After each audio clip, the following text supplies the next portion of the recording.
Thompson. Good morning. Mr. Chairman and members of the House Committee on the Judiciary Subcommittee on Crime, Terrorism, Homeland Security, and Investigations, I'm truly honored by the invitation to address this distinguished body. The challenges facing the law enforcement in the 21st century are numerous and varied depending upon whether it's a local, state, or federal entity. Domestic terrorism, gangs, illegal narcotics, gun violence, cyber crimes, social media, behavioral health, and highway safety issues pose significant challenges for law enforcement at all levels, and this is not an all-inclusive list by any means. In addition to those widely recognized concerns, there exist three pressing matters that are demanding our immediate attention, especially at the local level: community police relations, recruitment and retention, and budgetary restraints. Our ability and capacity to respond appropriately and effectively to the aforementioned concerns are largely dependent on how well we manage these three foundational issues. Highly publicized police-citizen contacts have gotten the attention of our nation. Increasingly, citizens are interested in how police departments operate and the decisions made by law enforcement practitioners. Now more than ever, questions about police accountability, police training, and organizational culture are commonplace. As a result of intense scrutiny, improving community relations is paramount. Even agencies such as my own that have traditionally valued and focused their efforts on community engagement must continually strive to strengthen those relationships and to build new ones. We will not be as responsive or successful without strong collaborative partnerships. With baby boomers retiring and shrinking applicant pools, recruiting and retention is a struggle for law enforcement agencies today.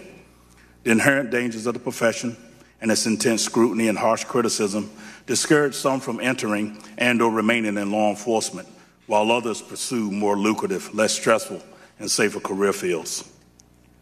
And retention has been negatively impacted by tightening budgets that have resulted in stagnant wages, increased cost of employee benefits, and limited performance-based incentives and special skills pay.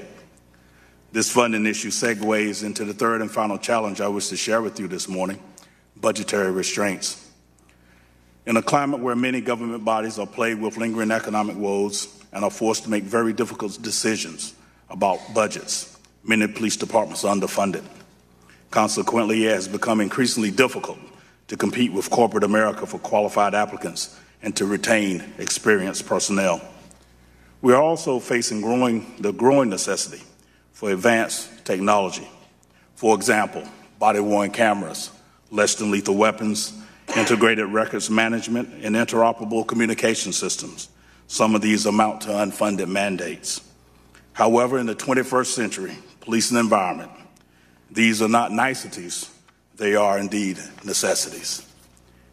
For instance, many law enforcement agencies committed to equip officers with body-worn cameras, which expanded opportunities for officers to capture more of those critical police-citizen encounters. But this technology comes with a cost. Additional funding from governmental sources will be needed not only for equipment, but for training that enhances the diversity consciousness of law enforcement professionals, such as implicit bias, de-escalation, use of force, and other subject matters deemed necessary. Although the specific needs may vary, the challenge or dilemma is the same. And in conclusion, I reiterate these issues must be immediately addressed.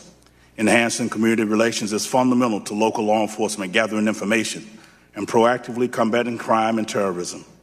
This includes building community partnerships to solve an array of societal problems.